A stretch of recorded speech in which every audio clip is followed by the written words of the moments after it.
আমরা এখন ভিতরে ঢুকলাম। এখানে হচ্ছে বাচ্চাদের খেলার জায়গা। আসসালামু আলাইকুম বন্ধুরা, সবাই কেমন আছেন? আলহামদুলিল্লাহ আমরা ভালো আছি। আমাদের ভিডিওগুলো ভালো লাগলে অবশ্যই চ্যানেলটি সাবস্ক্রাইব করে পাশে থাকবেন। এখানে খুব সুন্দর একটি জায়গা, দেখেন, মানে বিকালে ঘুরতে আসলে এখানে বসার মতো জায়গা আছে। এই যে সামনে একটি বিমান, এটা অনেক সুন্দরভাবে সাজিয়ে রাখছে। এখানে উঠে একটু দেখা যায় ভিতরে কেমন। এখানে বাচ্চাদের কিছু দোলনা রাখা আছে।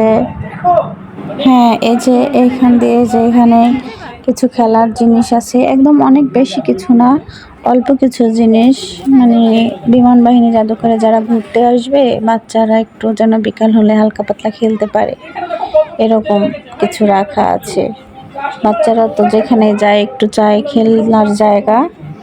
এই যে এখানে আমার মেয়ে কিছুক্ষণ খেলবে, ও যাচ্ছে খেলার জন্য। এই যে অনেক লোক আছে এখানে, খেলতেছে সবাই সবার মতো করে। ও হালকা এই তো যাচ্ছে, ও আবার আমাকে ডাকতেছে, একা সাহস পাচ্ছে না বেশি। হ্যাঁ, কে যেন আবার একটু মাথায় হাত দিল, চিনি না। এই উঠতেছে, এইগুলাই আছে ভিতরে, এটা আছে। আর ওই সাইডে কিছু দোলনা আছে, আমরা যাবো একটু পরে। এখানে দেখি একটু খেলুক, এখানের খেলাটা শেষ হোক আগে। রেস্কাটে পাড়া পড়তেছে, এই যে একটু ছোট করে দেওয়া উচিত ছিল। এই যে বেশিক্ষণ খেলবে না, এখানে অল্প খেলবে। ও এখনো মানে ভয় পায় একটু একটু, পড়ে যায় কিনা। নামো, হায়, নামতে আছে না, নামো। এই মেয়েটা নামা গেছো, তাকে দেখতেছে, কি বোকা হারে। এখনো নামতে পারতেছে না।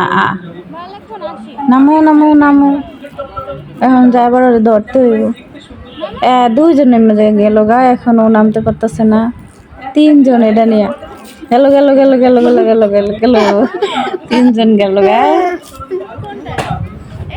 এই যে একজন, চারজন নামলো। আর এটা আসছে দেখছেন কি সাহসী। আর লাগবে না, হয়েছে। এখন অন্যটায় যাবো। এই যে ফারুত করে নেমে পড়তেছে বাচ্চারা, তো এখন নাচানাচি করতেছে একবার বইরেই। আর দেখি এখন কোথায় যাওয়া যায়। ওইদিকে কিছু দোলনা আছে, ওই জায়গায়